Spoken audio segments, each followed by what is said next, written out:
আমরা তো হারিনি যে যাব। হারলে আমি যদি শপথ নিতে যেতাম তাহলে আমি রেজিগনেশনটা করতাম। এখন তো কোয়েশ্চেন ডাজন্ট অ্যারাইজ।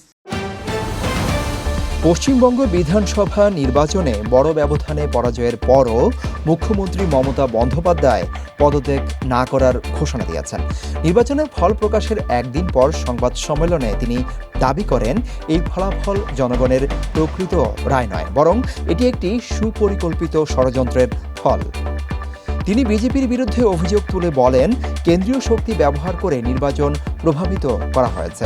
পাশাপাশি ভারতের নির্বাচন কমিশনের নিরপেক্ষতা নিয়েও প্রশ্ন তোলেন তিনি। তার মতে, নির্বাচন সুষ্ঠুভাবে হয়নি, ফলে তার দল ক্ষতিগ্রস্ত হয়েছে।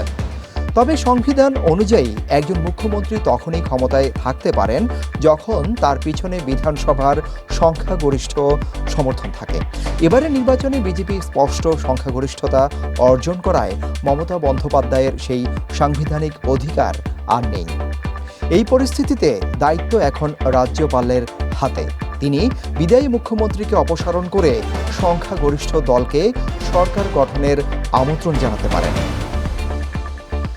বিশ্লেষকদের মতে, এমন পরিস্থিতি ভারতের রাজনৈতিক ইতিহাসে প্রায় নজিরবিহীন। যদি মুখ্যমন্ত্রী পদত্যাগে অস্বীকৃতি জানান, তাহলে সংবিধানের ৩৫৬ ধারা অনুযায়ী সাময়িকভাবে রাষ্ট্রপতি শাসন জারি হতে পারে।